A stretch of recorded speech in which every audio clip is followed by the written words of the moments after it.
John, thank you so much for having a chat with us. Very much appreciated. And also, thank you for coming back to Dublin. Well, I can tell you that the pleasure is mine. Thank you for having me, Steve. You were here during the summer, which everybody was very much excited about. So what happened with that gig? You were playing with Sinead O'Connor, and obviously she wasn't able to do it. But how was that show for you? I really enjoyed it. It was great. I mean, it's always great being here. The audiences are unbelievable. So, I mean, even if you're not, say if I had been crushed, say you go on stage, you're all depressed and tired from your, 600-hour journey, the audience here, they give you the energy that you need to make it through.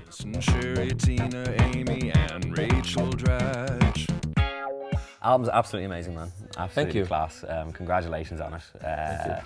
First of all, starting obviously with the intro and the outro.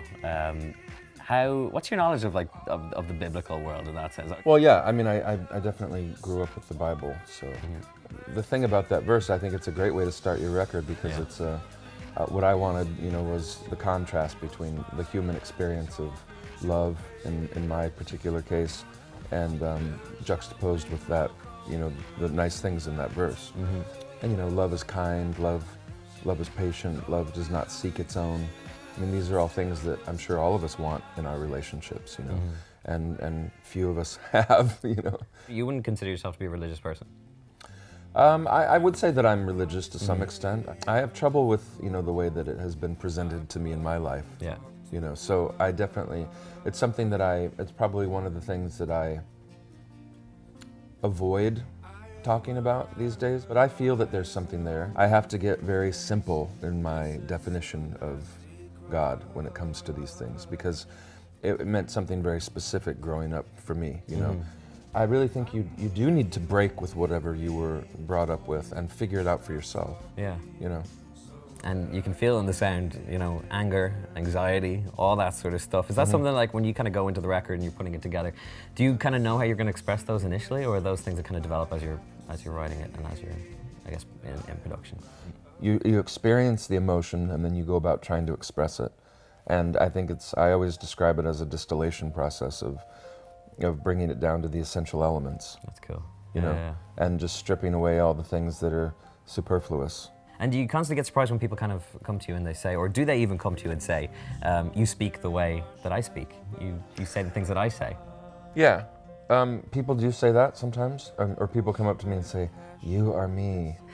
And that sounds cheesy, but it's true. I mean, it's not like some of us have access to emotions that the rest of us don't have access to, because we're just humans trying to survive and figure out what moves us and what we're passionate about and get out from under our pasts, and our conditioning and all this stuff.